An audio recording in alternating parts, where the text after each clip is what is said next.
Assalamualaikum warahmatullahi wabarakatuh. Perkenalkan, nama saya Nur Husna dari kelas M239 ingin menyampaikan dua materi dari hasil diskusi kami di kelas M239. Materi yang saya ambil adalah hakikat pertumbuhan dan perkembangan dan kecerdasan emosional. Hakikatnya, pertumbuhan adalah perubahan dan perkembangan pada setiap individu seiring berjalannya waktu yang dipengaruhi oleh faktor biologis, lingkungan, dan pengalaman yang unik pada setiap individu. Perkembangan merupakan suatu proses perubahan pada diri individu atau organisme, baik secara fisik maupun psikis. Perkembangan merupakan suatu proses yang tidak berhenti atau berlangsung terus-menerus dari sejak dini sampai masa tua. Setiap fase perkembangan mempunyai ciri khas. Misalnya, pada anak berusia 2 tahun, anak tersebut memusatkan perhatiannya untuk belajar bergerak dan berbicara, dan pada usia 3-6 tahun, anak tersebut memusatkan perhatiannya untuk menjadi manusia sosial. Setiap individu mempunyai tahapan perkembangan yang berbeda-beda, namun ada prinsip umum yang berlaku, salah satunya pada teori Saint-Piaget, di mana terdapat 4 tahap dalam perkembangan ini. 1. Tahap sensori motori pada usia 18 bulan sampai 24 tahun. Kemudian tahap profesional dari usia 2 sampai 7 tahun, kemudian tahap operasional konkret dari usia 7 sampai 11 tahun, dan tahap operasional formal dari 12 tahun ke atas. Perbedaan pertumbuhan dan perkembangan. Pertumbuhan bersifat kuantitatif atau dapat diukur, sedangkan perkembangan bersifat kualitatif atau sulit diukur.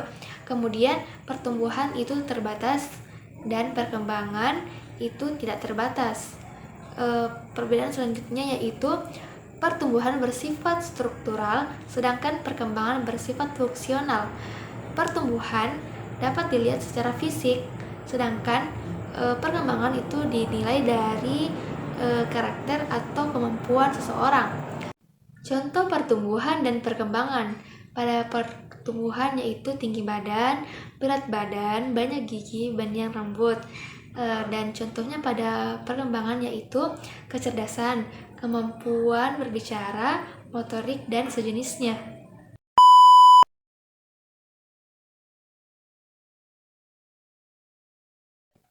Kecerdasan emosional menurut Goleman adalah kemampuan seseorang untuk mengatur emosi, menjaga emosi, dan pengungkapan melalui kesadaran diri, pengendalian diri, empati, motivasi diri, dan keterampilan sosial. Ada 5 indikator kecerdasan emosional menurut Daniel Goleman. 1. Self-awareness atau kesadaran diri, yaitu kemampuan untuk mengenali emosi pribadi. Kemudian self-regulation, yaitu pengaturan diri, yaitu kemampuan untuk mengatur dan mengelola emosi pribadi. Kemudian self-motivation, yaitu motivasi diri, yaitu kemampuan untuk memotivasi diri sendiri dalam melakukan atau mencapai sesuatu.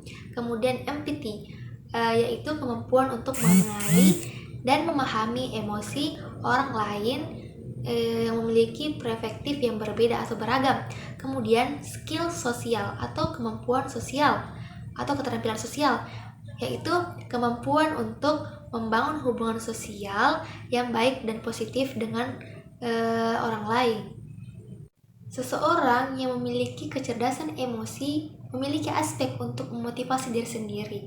Apabila frustasi, mereka siap untuk bertahan, bisa menghadapi situasi sesulit apapun dengan percaya diri, dan memiliki tingkat empati yang tinggi. Sedangkan seseorang yang memiliki kecerdasan emosi yang terlalu tinggi dapat membuat diri mereka sulit menerima kritik dari orang lain. Kemudian yang kedua, mereka memiliki kreativitas yang rendah karena cenderung menyukai kerja secara kelompok dan tidak ingin menonjolkan diri. Kemudian yang ketiga, menghindari risiko. Hal ini karena mereka memiliki kendali diri yang tinggi serta menimbang dengan cermat apapun yang mereka lakukan.